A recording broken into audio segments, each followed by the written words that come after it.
ETV న్యూస్కి స్వాగతం. P గన్నవరంలో భారత రాజ్యాంగ సమర్పణ దినోత్సవ సంబరాలు. పి గన్నవరం హైస్కూల్ ప్రధానోపాధ్యాయులు దొంగ శ్రీనివాస్ వరప్రసాద్ ఆధ్వర్యంలో హైస్కూల్ విద్యార్థులతో పి గన్నవరం హైస్కూల్ నుంచి అంబేద్కర్ సెంటర్ వరకు శోభయాత్ర నిర్వహించి అనంతరం అంబేద్కర్ విగ్రహానికి పూలమాలలు అర్పించారు. అనంతరం విద్యార్థులంతా దేశభక్తి గీతాలాపన చేశారు.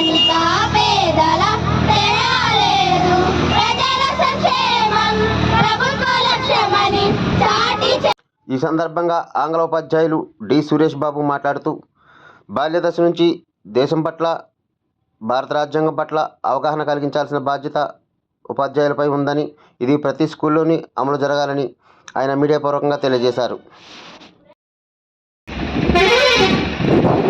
మరి ఈరోజు రాజ్యాంగ ఆమోద దినోత్సవం సందర్భంగా మరి విద్యాశాఖ సూచనల మేరకు ప్రతి పాఠశాలలో విద్యార్థులకు క్విజ్ పోటీలు, అలాగే డ్రాయింగ్ పోటీలు, అలాగే స్పీచ్ ఇటువంటి పోటీలు నిర్వహించి మరి రాజ్యాంగం మీద పిల్లలకి ఎప్పటి నుంచి అవగాహన కలిగించడం చాలా అవసరం. ఎందుకంటే భారతదేశం నడుస్తుందంటే మరి ప్రతి నడకలోనూ రాజ్యాంగం దోహదమవుతుంది. మరి అటువంటి రాజ్యాంగం గురించి పూర్తి అవగాహన పౌరులుగా అందరికీ ఉండాలి. అది చిన్నప్పటి నుంచే కలిగించాలనే ఉద్దేశంతో మరి విద్యాశాఖ మరి ఈరోజు ప్రతి విద్యాలయంలో కూడా ప్రతి పాఠశాలలో మరి రాజ్యాంగానికి సంబంధించి మరి జ్ఞానాన్ని పెంపొందించే విధంగా అనేక కాంపిటీషన్ నిర్వహించడం జరిగింది. దాంట్లో భాగంగా మరి జడ్పీహెచ్ఎస్ పి గన్నవరం పాఠశాలలో కూడా మరి కాంపిటీషన్ నిర్వహించి దాంతోపాటుగా మరి ఈ సెంటర్లో ఉన్న అంబేద్కర్ విగ్రహం వద్ద మరి పూలమాలలు వేసి మరి రాజ్యాంగ దినోత్సవ సందర్భంగా మరి ఈరోజు ఇక్కడ ర్యాలీ నిర్వహించడం జరిగింది. అలాగే మానవహారం ఏర్పాటు చేసి పిల్లల్లో రాజ్యాంగం పట్ల అవగాహన స్ఫూర్తి నింపడం జరిగింది.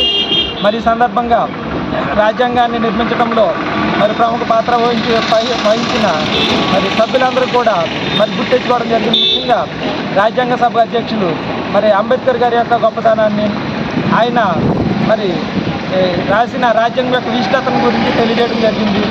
మరి మన రాజ్యాంగం ఎంత గొప్పదంటే మనకంటే ఉన్నతమైన దేశాలు, అభివృద్ధి చెందిన దేశాలు కూడా ఈ రోజుని అనేక మరి గొడవల్లో చిక్కుకొని రకరకాల వివాదాలతో ఉన్నప్పటికీ మరి అంతకంటే పెద్ద దేశమైన మన అతి పెద్ద ప్రజాస్వామ్యమైన ఈ దేశం ఎంత శాంతియుతంగా మరి చక్కగా నడుస్తుందంటే దాని అంతటికీ రాజ్యాంగమే కారణం.